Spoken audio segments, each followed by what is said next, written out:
नमस्ते। आप सभी से अनुरोध है कि कृपया हमारी चैनल को सब्सक्राइब करें, वीडियो को लाइक करें, शेयर करें और हमारे मर्चेंडाइज स्टोर पर अवश्य जाएं, जहां आपके लिए नए नए आइटम्स उपलब्ध हैं। ताहिर हुसैन अब अरविंद केजरीवाल को चुनौती देंगे। जानते हैं ना कौन है ताहिर हुसैन? ताहिर हुसैन वही हैं जो दिल्ली दंगों में पिछले 5 साल से जेल में बंद है। उनके ऊपर अन्य अपराधों के साथ साथ यूएपीए का भी एक अपराध लगा हुआ है और PMLA, prevention of money laundering act, उसका भी अपराध लगा हुआ है, जिसमें जमानत मिलती नहीं है। बहुत ही किसी दुर्लभ केस में कोई मिल जाए तो मिल जाए, मिलती नहीं। अरविंद केजरीवाल को मिल गई, लेकिन उनके ऊपर यूएपीए नहीं था, पीएमएलए था।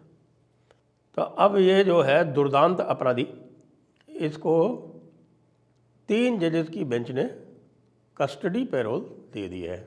आपको ध्यान हो कि ये व्यक्ति जो था, इसको लेकर 2 जजेस की बेंच में 2 जज आमने सामने हो गए थे। जस्टिस पंकज मित्तल ने इसकी बेल एप्लीकेशन खारिज कर दी थी, लेकिन एहसान अमानुल्लाह साहब ने इसकी बेल एप्लीकेशन एक्सेप्ट कर ली थी और इसके बाद फिर जो मैटर है वो गया था चीफ जस्टिस के पास कि इसमें एक नई बेंच बनाई जाए। तो आज वो बेंच बनी थी। जस्टिस विक्रमनाथ उसमें थे सीनियर मोस्ट, और जस्टिस संजय करोल और जस्टिस संदीप मेहता। इन 3 जजेस की बेंच ने इसको एक कस्टडी पैरोल दी है। अब ये पूछने की बात अवश्य है कि साहब, अपराधियों के प्रति कोर्ट इतना संवेदनशील क्यों है? कश्मीरी शरणार्थियों के प्रति तो नहीं हुआ था, लेकिन अपराधियों के प्रति, ताहिर हुसैन के प्रति बड़ा संवेदनशील है, अरविंद केजरीवाल के प्रति बड़ा संवेदनशील है कि उनका बड़ा भारी एक कोई कॉन्स्टिट्यूशनल राइट मारा जा रहा है। जी नहीं, इलेक्शन लड़ना कॉन्स्टिट्यूशनल राइट नहीं है। स्वयं सुप्रीम कोर्ट ये डिसाइड कर चुका है कई बार, लेकिन फिर भी इसको कस्टडी पैरोल दे दी गई। और कस्टडी पैरोल की भी बड़ी विचित्र शर्तें हैं साहब, कि वो 12 घंटे के लिए रिलीज़ किया जाएगा जेल मैनुअल के अनुसार। सवेरे रिलीज़ होगा, 12 घंटे प्रचार करेगा और शाम को फिर जेल में चला जाएगा। ओके, साथ में ये कि 6 दिन के लिए उसको दिया गया। ये आज 28 तारीख है, कल से वो छूटेगा 29, 30, 31, 1, 2, 3 तारीख को वापस जेल में बंद हो जाएगा। तो साहब, बीच का रास्ता निकाल ही दिया। लेकिन ये निकाला किसके लिए गया? ताहिर हुसैन के लिए। केजरीवाल के लिए भी निकाला गया था। और केजरीवाल क्या कर रहे हैं इस समय आप सभी लोग देख रहे हैं। केजरीवाल एक प्रकार से जनता में भगदड़ मचाना चाहते हैं। केजरीवाल ने कल कहा कि साहब, हरियाणा सरकार ने पानी में जहर मिला दिया है और उस जहर मिले पानी को हमने रोक लिया है, अलग कर दिया है। अब ये कौन सा फिल्ट्रेशन प्रोसेस है जिसमें से जहर मिला पानी साफ़ पानी से अलग किया जा सकता है, ये अभी तक बताया नहीं केजरीवाल ने। लेकिन मज़े की बात यह है कि जो चीफ एग्जीक्यूटिव ऑफिसर जल बोर्ड का है, उसने ही खंडन कर दिया। उसने कहा बकवास, ऐसा कुछ नहीं है। अमोनिया का स्तर हर साल बढ़ता है क्योंकि जल की मात्रा कम हो जाती है यमुना में, और इसलिए अमोनिया की मात्रा बढ़ती है। तो उसको हम फिर कर्टेल करते हैं और कर्टेल करके उसका प्रोसेस करके फिर हम सप्लाई करते हैं। और भी अजीब अजीब बातें जो हैं वो रोज़ ही करते हैं। आज उन्होंने किसी राजप्रासाद की, किसी पैलेस की एआई से कुछ बना के एक वीडियो, और वो चालू कर दिया कि ये प्राइम मिनिस्टर का घर है। अब ऐसे झूठे व्यक्ति को इलेक्शन कमीशन भी रिस्ट्रेन नहीं कर रहा, ऐसे झूठे व्यक्ति के लिए सुप्रीम कोर्ट भी कुछ नहीं कर रहा। और ये क्या उसकी जो जमानत की कंडीशंस हैं उनका उल्लंघन नहीं है कि लगातार झूठ बोल रहा है, लगातार जनता को उकसा रहा है, प्रवोक कर रहा है, और इन सब उसके कांडों से कहीं किसी प्रकार की कोई अनहोनी हो जाए तो उसकी भी उसको आप इग्नोर नहीं कर सकते। अब इसमें मैं कहूँगा कि सुप्रीम कोर्ट अपराधियों के प्रति उदार है अधिक। वो आप ये देखेंगे कि जो हमारे यहाँ इलीगल इमिग्रेंट्स हैं उनके प्रति भी जब सरकार सख्ती करने चलती है तो कोर्ट बीच में कूद पड़ता है। भाई कोर्ट का रिट ज्यूरिसडिक्शन सिटीजन्स के लिए है, नॉन सिटीजन्स के लिए नहीं है, अलावा आर्टिकल 21 के। लेकिन वो अपना रिट ज्यूरिसडिक्शन जो है वो पूरे ब्रह्मांड में फैलाए हुए हैं। अब आप देखें कि इस समय रोहिंग्यों के और बांग्लादेशियों के ख़िलाफ़ सरकार ने एक बड़ा स्टेप लिया हुआ है। आपको ये बताऊं कि आज ही समाचार छपा है यहाँ जयपुर में, जहाँ मैं बैठा हूँ, कि जयपुर पुलिस ने लगभग 500 बांग्लादेशी और रोहिंग्यों को पकड़ लिया है, उनको डिटेन कर लिया है और उनको डिटेन करके उनको डिपोर्ट करने के लिए तैयारी की जा रही है। उनके सारे कागजात इत्यादि जो हैं उनका वेरिफिकेशन का प्रोसेस चल रहा है। ये कार्य लगभग पूरे भारतवर्ष में हो रहा है। लगभग 2500 के आसपास तो डिटेन किए हुए हैं अकेले असम में, जिनको कि डिपोर्ट किया जाना है।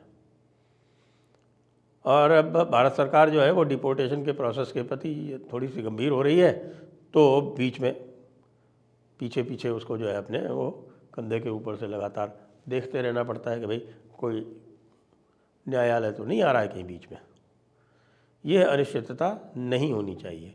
इसी प्रकार से अपराधियों के चुनाव लड़ने का जो मसला है उस पर भी सरकार को जो रूल्स हैं, उनमें जो रूल्स हैं और जो आपका जो एक्ट है, जो 2 एक्ट है, representation of the people act 1951 और representation of the people act 1952, इन्हीं के तहत जो इलेक्शन लड़ने का, चुनाव में वोट डालने का, ये सारा जो प्रोसेस है ये इसी से तय होता है। यदि कोई व्यक्ति जेल में है वो वोट नहीं डाल सकता, चुनाव लड़ सकता है। अब भाई ये चुनाव लड़ना जो है इसको आप कर्टेल कर दीजिए। आप ये कह सकते हैं कि साहब इसका मिसयूज़ हो सकता है, तो इसको जो है वो गंभीर धाराओं में इसको रिस्ट्रिक्ट कर दीजिए कि भाई जो कोई भी murder, attempt to murder, UAPA, PMLA, इन ऑफेंसेस में जो भी इन्वॉल्व होगा वो चुनाव नहीं लड़ सकता, यही स्पेसिफाई कर दीजिए। तो कम से कम ये जो गंभीर अपराधी है वो तो बच जाएं। ये अभी तो ये है कि साहब की कन्विक्शन जिसका हुआ वो नहीं लड़ सकता है 6 साल के लिए, लेकिन अब ये आवश्यक हो गया है कि जो गंभीर अपराधों में जो लोग लिप्त हैं उनको भी चुनाव लड़ने पर रोक लगनी चाहिए। जो लोग दंगे करा रहे हैं, जो जिनके ऊपर हत्याओं की फहरिस्त है। अब आप ये बताइए कि मैं एक चुनाव मैंने करवाया एज ऑब्जर्वर, महाराजगंज लोकसभा क्षेत्र, ये महाराजगंज लोकसभा क्षेत्र बिहार में पड़ता है, और महाराजगंज लोकसभा क्षेत्र में 3 असेंबली सेगमेंट छपरा ज़िले के और 2 असेंबली सेगमेंट सीवान ज़िले के। अब यहाँ पर जो चुनाव लड़ रहे थे प्रभुनाथ सिंह जी, उनके खिलाफ 29 केस थे, मर्डर और अटेम्प्ट ऑफ मर्डर के थे अधिकतर। 29 केस, 29 के 29 केसों में उनको जमानत मिली हुई थी। अब ये बताइए कि जिसके खिलाफ 29 केस हैं वो भी चुनाव लड़ सकता है, तो चुनाव जो कोई भला आदमी है वो कैसे ऐसे व्यक्ति के सामने लड़ेगा? यह गंभीर समस्या है, और यह गंभीर समस्या सुप्रीम कोर्ट ने पैदा नहीं की है, ये हमारे कानून नहीं पैदा की है। तो ये कानून जो है इस प्रकार से क्यों है? सुप्रीम कोर्ट स्वयं कह चुका है कि भाई राइट टू इलेक्शन और right to fighting election, right to voting in election, anything concern with election is not a fundamental right. ये फंडामेंटल राइट नहीं है, कॉन्स्टिट्यूशनल राइट नहीं है, यह एक लीगल राइट है जो कि एक्ट के माध्यम से दिया गया है। तो जो लीगल राइट एक्ट के माध्यम से दिया गया है वही एक्ट के माध्यम से कर्टेल भी किया जा सकता है। यूएस को देख लीजिए, वहाँ पे जो फेलन्स हैं, यहाँ की जो गंभीर अपराध होते हैं उसको वहाँ फेलनी बोलते हैं। वो फेलनी वाले जो हैं ना तो वोट डाल सकते हैं और ना वो चुनाव लड़ सकते हैं। ये अलग बात है कि डोनाल्ड ट्रंप के विरुद्ध भी फेलनी के चार्जेस लाए गए थे, उन्होंने न केवल प्रेसिडेंट का चुनाव लड़ा जो जीते भी उसमें, और उनको जो है वो कन्विक्ट भी कर दिया गया। लेकिन कन्विक्ट कर दिया गया, जेल नहीं किया गया, खैर वो अलग एक किस्सा है। लेकिन नॉर्मल केस में जो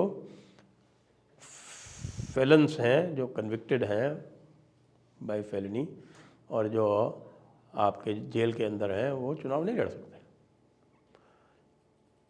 अब यहाँ ये क्यों एक्सेप्शन किया गया है कि साहब ताहिर हुसैन जो है वो जाके चुनाव लड़ेंगे? ताहिर हुसैन कोई सीरियस कैंडिडेट नहीं है, MIM से लड़ रहे हैं, और MIM जो है वो सभी जगह उसकी ज़मानत जब्त होनी है। तो ताहिर हुसैन के क्षेत्र में भी ताहिर हुसैन की भी ज़मानत जब्त होगी। लेकिन केंद्र सरकार के भरपूर विरोध के बाद भी उनको छोड़ दिया जाना कस्टडी पैरोल में कि साहब वो चुनाव एक ऐसा पवित्र अवसर है जिससे उनको वंचित नहीं किया जा सकता। मुझे लगता है कि यह पूरा का पूरा जो कानून है और ये जो पूरा का पूरा सिस्टम है, इसको रिविज़िट करने की आवश्यकता है, इसका पुनरीक्षण करने की आवश्यकता है। तो ये जो कार्य हुआ है ताहिर हुसैन के लिए, वो मुझे नहीं लगता कि इससे जो है वो देश के, समाज के लोगों में कोई हमारे स्टेट के प्रति, हमारे राष्ट्र के प्रति कोई बहुत अच्छी भावना जागेगी। जय हिंद, जय भारत, वंदे मातरम।